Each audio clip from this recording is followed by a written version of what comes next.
This is an example of bicycle infrastructure near the intersection of California and Monterey. As you can see, Daniel is going very fast. Not all cyclists would be comfortable with this. The painted bike lanes address some safety concerns, making cyclist presence more visible to automobile traffic. On your bike is a pretty scary experience, especially here on California and Monterey, just due to the fact that you're dealing with lots of other automobiles. At the same time, you're going really fast on your bike, probably over 30 miles an hour. If I were going straight through California past Monterey, I would feel pretty risky due to the fact that I have to deal with cars that could potentially make a right turn onto Monterey and they'll smash right into me. Wouldn't be super fun.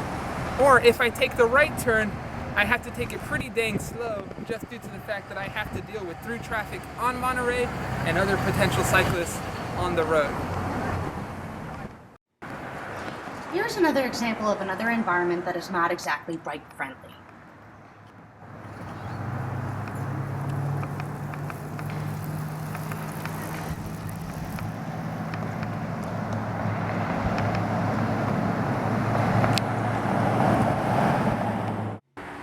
Cyclists must ride in the same lane as traffic, but Sharrow's attempt to make automobile drivers more aware of the road they must share.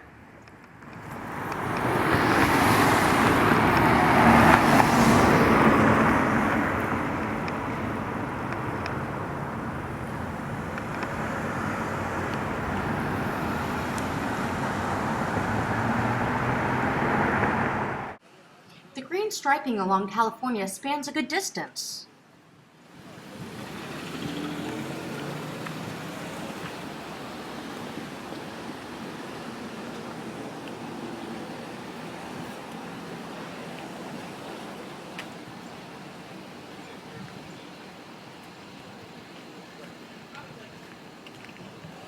This section of the cycling infrastructure of San Luis Obispo along Monterey is not the most inviting to cyclists for a variety of reasons.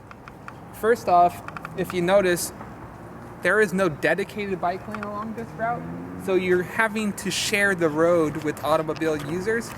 The sharrows are some comfort to remind automobile drivers that the cyclists do have a right on the road, but the fast automobile speeds do still make it sort of harrowing for a cyclist. That's also combined with the fact that there's not much space for cyclists on here. There's basically only one lane. And on the right side of us, we also have parked cars. So we have to be careful due to the fact that there's also potential for dooring of cyclists along this road. And this in conjunction with the somewhat risky environments on California descending makes this in conjunction sort of scary to several types of cyclists. There's some potential to make this area more inviting to cyclists. Some examples can be continuing the bicycle infrastructure along California by connecting the painted bike lanes along Monterey, or either restriping where we could deal with the median, perhaps narrowing it to give us enough adequate space for a bike lane, or limiting the amount of on-street parking along Monterey. The freeway exit on California makes cycling along this roadway tricky.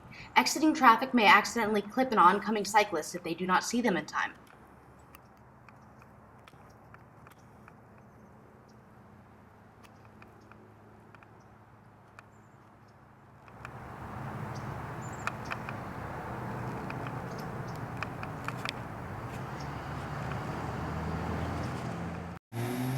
As you can see, the green bike lane attempts to make cyclists more comfortable crossing the off-ramp through increased visibility.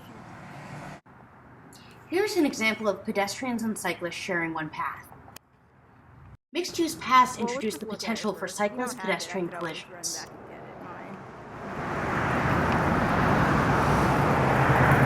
It's nice because it allows cyclists to avoid the fast vehicle speeds along California, which may make California more appealing to a broader audience of cyclists. But unfortunately, the mixed-use path here introduces a new host of safety concerns, mostly due to the fact that cyclists are now sharing their right-of-way with pedestrians, and there's now the increased chance for pedestrian-cyclist collisions.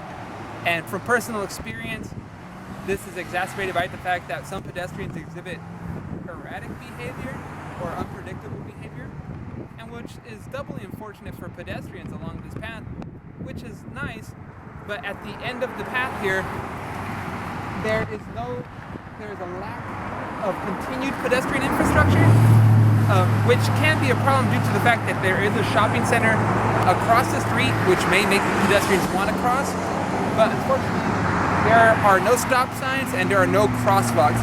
So a pedestrian wanting to go from this mixed-use path to 7-Eleven, for instance, would have to cross 4 lanes of fast-moving traffic. Here's an example of an attempt to remedy safety issues for cyclists. This bicycle crossing light gives cyclists an opportunity to avoid both pedestrians and automobiles. Unfortunately, cyclists tend to not use this infrastructure. Cyclists tend to use either the pedestrian crosswalk along with the pedestrian signal, or they ride in the same lanes as automobile traffic. Cyclists may not be using the bike lane signal because it takes too long, or they don't even know it exists.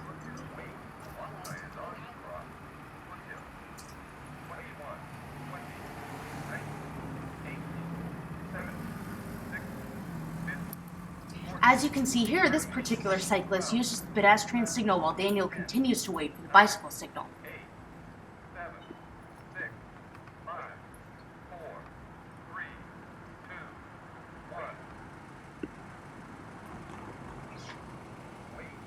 After a lengthy wait, a wait which many college students don't have the patience for, Daniel is able to correctly utilize the bicycle infrastructure. Amount of time for that light to turn green, and as you can see, one cyclist chose to go on the red.